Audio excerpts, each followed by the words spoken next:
Hello and welcome to ADHD Support Talk Radio.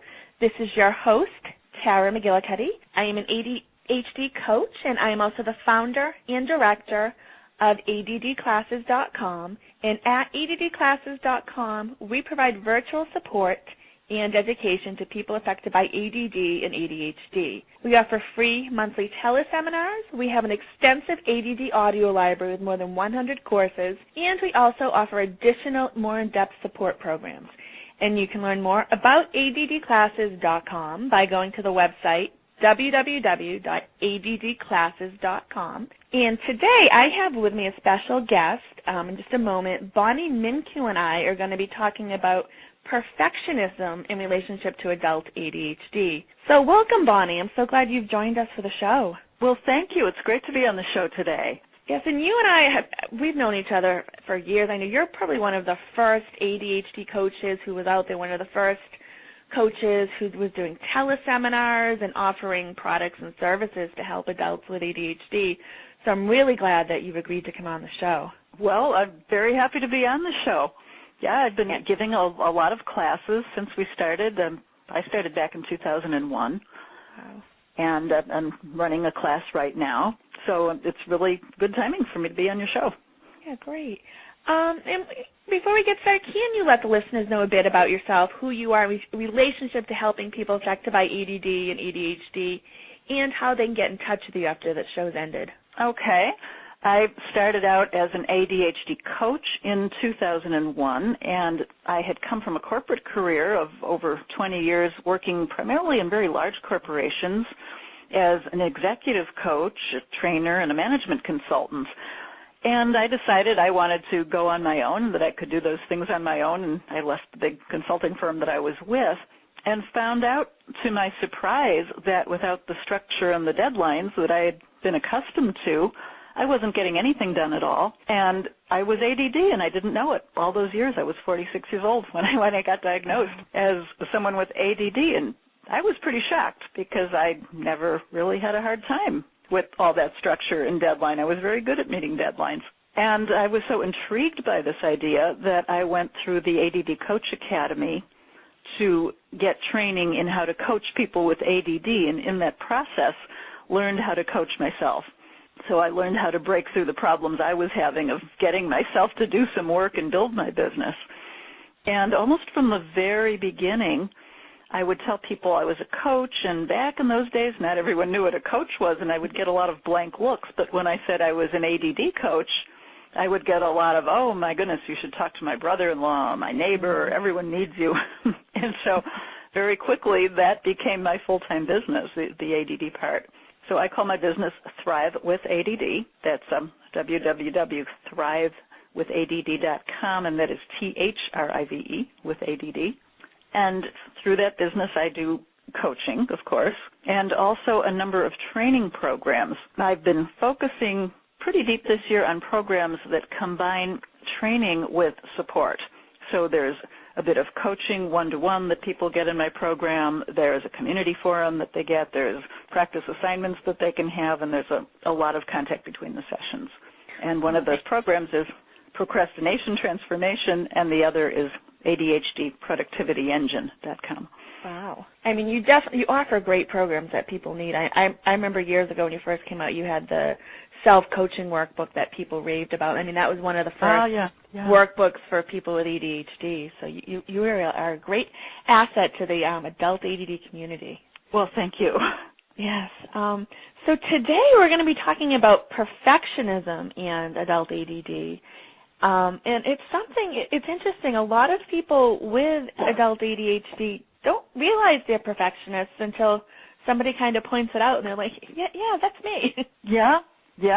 And it's funny, perfectionism sort of goes against the stereotype that people have of ADDers as being more careless and sloppy in their work or sometimes not so good at details. Perfectionism is the opposite. Yes. When somebody is engaged in perfectionism, they are really focused on every detail being perfect.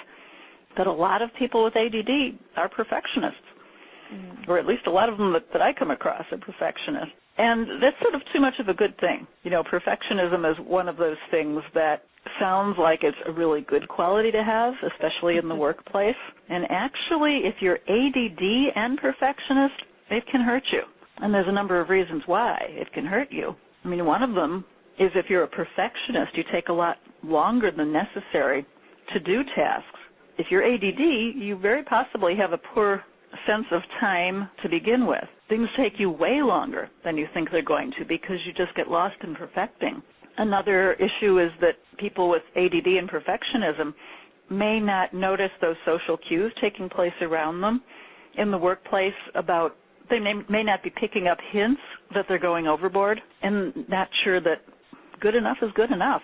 So sometimes if you're a perfectionist, to you, good enough means it has to be perfect. And that could be going way too far. So your timeliness might be suffering. And what happens sometimes is in performance reviews, you'll get very high marks for the quality of your work, but that would be mitigated by you being late turning anything in because you're spending too much time on it. And when you're engaged in perfectionism, you lose judgment or the ability to prioritize what really should be focused on because you get lost in that hyper-focus and you're focusing on every detail equally. Wow. And yeah.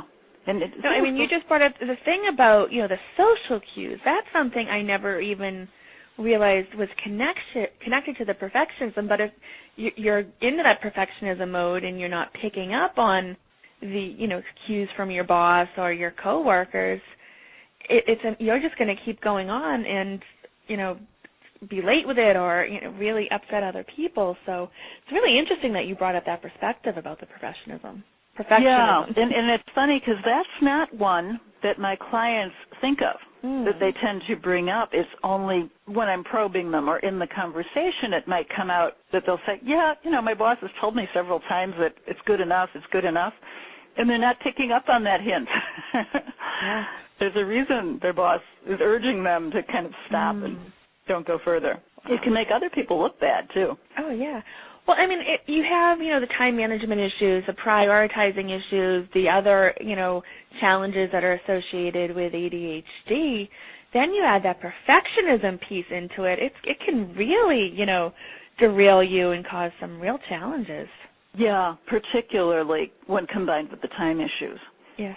Because, of course, when you're hyper-focusing, you lose all sense of time.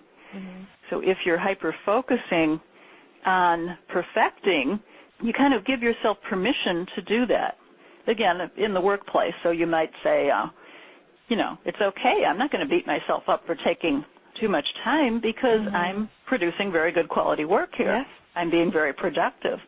But what you may lose sight of is you're not actually being productive in what's important to the company. Yes. It's interesting. A lot of people, growing up, who had ADD and didn't realize it, we were the ones in school who either got A's or F's, because when we did well, we did well. When we didn't do well, we got in perfectionism mode and didn't bother handing in the assignment or couldn't handle in the assignment. Well, yeah. There's the missing deadlines and there's the missing it so badly you never turn it in. Yeah. Yeah, in fact, that actually brings to mind a client I had some years ago who was trying grad school for the second or third time. And she was in her 40s, I think, at this point, and was actually practicing as an architect. And the reason she had to keep dropping out was she was taking so very long on her school projects. And what was happening is she was treating them as if they were a very, very high-level client project. So she was putting perfectionism into the drafting of her projects that was just ridiculous in terms of a school assignment. And there was no way she was able to get it in on time doing things at that level because that level wasn't intended. Yeah, it's hard for her to break away from that. Because the people on the other end don't see that. They see that you don't care or you're not getting it in, and they don't realize that it's because you care too much, and it causes so much trouble. So it's really good that you're bringing this up in a different perspective, too, than, I've heard other people talking about perfectionism and ADHD. So I think this is really going to help a lot of people who are listening to it today. Oh, good. Yeah, the other big issue with perfectionism is the anxiety that it causes. If you're wanting to do everything perfect, then it's black or white. It's either perfect or it's not. And whatever is perfect. It's very hard to get anything perfect. So that means there's some level of anxiety operating all the time, that I'm not living up to my standards. And when you're very anxious all the time about starting something, for fear maybe that it won't be perfect, that can lead to procrastination, putting off the starting, so then you're starting kind of late. Yeah. Ugh. Which even if you were not a perfectionist is going to be a problem of getting it done on time. And another issue is if you're a perfectionist and you're managing other people as a boss or a mentor, that makes you very hard to work for. Yes. Because no one will ever really be able to please you. And I've actually had some clients mention this, actually both were attorneys coincidentally, that their supervisor or their boss, who would be reading their legal documents and the briefs that they wrote, would nitpick on the grammar and the wording and things that were really not important so much as the legal argument, the real substance of what they were writing. And so instead of learning how to write a better brief or how to think better in legal terms, they were just going through this anxiety of not wanting their boss to pick apart everything with the red pen. Oh, wow. And the things that were being picked apart were not important things. So this was a case of the boss may or may not have been ADD, but definitely was a perfectionist. Yeah. Well, I think it's hard, too. I can relate because I can get into that perfectionism mode myself. Oh, me too. And I've had people working for me or with me, assisting me. And I'm a nice person, but I can be really tough to work with because it's like I want things done a certain way, and they obviously can't read my mind. So it's caused me a lot of stress over the past few years with my own perfectionism. So yeah, it's like full circle with ADD. It affects all different areas of your life.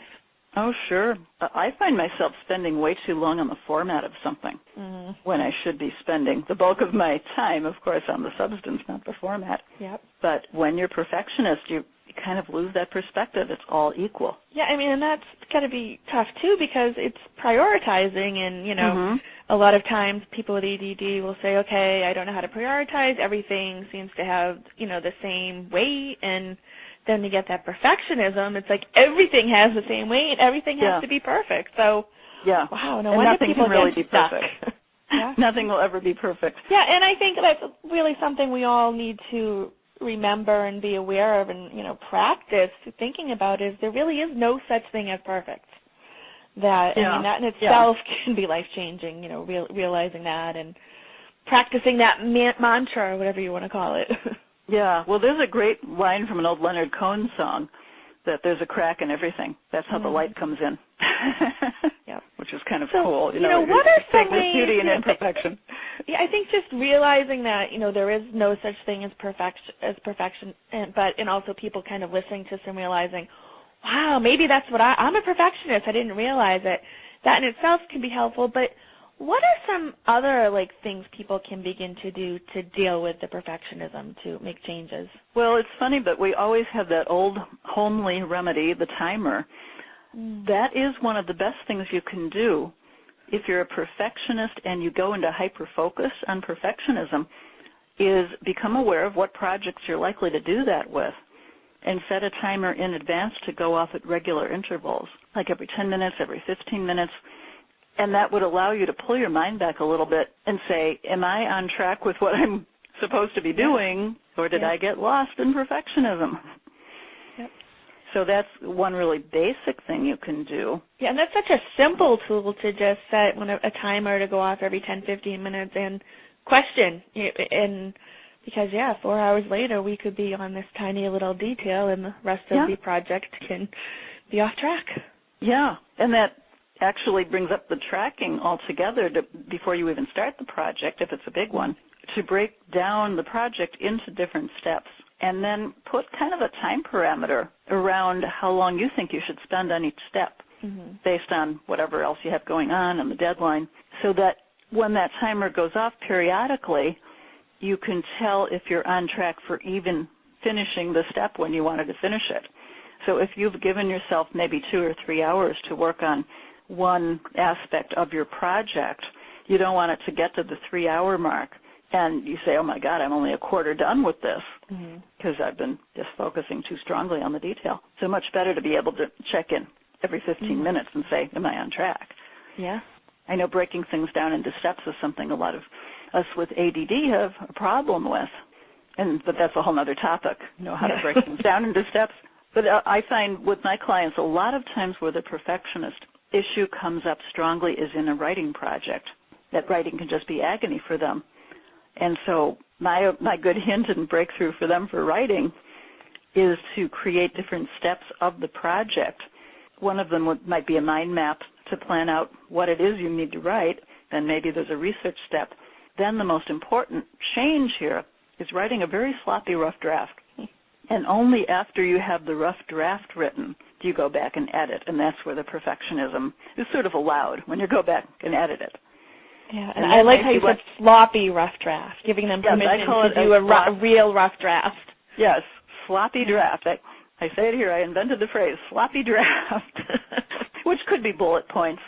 Yeah. But it's not perfecting your sentences or your wording or your transition. It's just getting the stuff down on the paper and then maybe moving your paragraphs around so you have the flow down, and then editing the wording and the grammar and everything else. And then, only then, do you go back and do the formatting. Yeah, and that takes that can take practice, and that can be a lot of anxiety provoking when you're sitting there and you're like, oh, I want to change it, but after doing it a few times, it becomes more natural and easier to do. Yeah, it's definitely out of the comfort zone of perfectionists, but they get so relieved once they get the hang of that, and they instantly can see how they get the writing done so much more quickly. The whole project is done so much more quickly. Yeah. And I think a lot of people just have to get into the frame of mind of having something be done versus perfect. Yes. And understanding what it means for something to be complete or done instead of perfect. And sometimes we don't know. Yeah, or we forget. And that can have something to do with upbringing, too. I was speaking to someone once who was finding it so hard even mentally to allow herself to break out of perfectionism. And she said, in my family, we were really criticized as kids if we didn't come home with A's and A pluses. Everything had to be perfect. And this was a person who had a lot of lateness issues. And I said, well, how did your family feel about being late or being on time? And she said, that never came up. So that in her family was never emphasized or considered important. What was important was to be perfect. Oh, wow. And that's what she kind of took in. Yeah. So she wasn't thinking of the timing so much, which is why her career was suffering. Oh, yeah. And time is so important in this society that, I'm usually on time, but it takes me a lot to get there on time because I hate being late because I realize there's consequences to getting late because everyone else in the world, needs you to be on time. And it's hard, really get into that mode. Yeah, well, it requires some strategizing. Yes. Very often, learning what keeps you from being on time. Yes.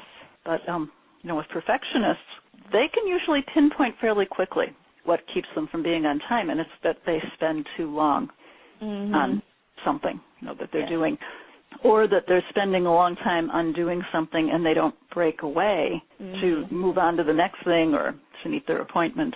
They just can't pull out of the hyper-focus. Yeah. We're actually getting towards the end of today's show, Bonnie. Before we end, are there any final thoughts that you would like to leave people with in relationship to perfectionism and ADHD? And can you also make sure you give out your contact information again? Okay. I'd say a final thought is to practice deliberately doing one thing a day imperfectly and to actually track that. So, maybe keep a page that you type in, just what's the one thing you did imperfectly, and maybe rate each day on a scale of 1 to 10 how anxious that made you to do it imperfectly. Because I think what you'll do is you'll see maybe fairly quickly that over time you may start out feeling really anxious about an imperfect thing, but after some days or maybe even weeks of doing it, it doesn't give you anxiety anymore. Wow. So that's one kind of little trick to try to break the habit. To maybe I'm thinking, what can I really practice easy. Imperfectly? Like I'm going through my head. Wow. That's you start with something really, really easy, like maybe you leave something out on the kitchen counter if you're a fantastically perfect housekeeper. Not too many ADDers are great housekeepers. Yeah. I'll have to think of actually, something else. even the perfectionists will very often say, but my house was very sloppy. Yeah. But maybe you deliberately don't put in a comma. Oh, yeah. Wow. I'm a paper that's getting turned into someone. Mm-hmm. Wow, that's great. How to contact me? Well, my best way is through my website, thrivewithadd.com. My email is bonnie@bonniemincu.com, and that is spelled M-I-N-C-U. Interested in any programs? Procrastination Transformation is a good program that I have for, breaking out of trouble, getting started on all manner of things. Well, thank you so much, Bonnie Mincu, and thank you, everybody, for listening today. And this is your host, Tara McGillicuddy, and if you are listening to us on iTunes, be sure to stop by our website, www.ADHDSupportTalk.com, where you will find links to our guests. You can click on the links and visit their websites and additional information. Thanks again.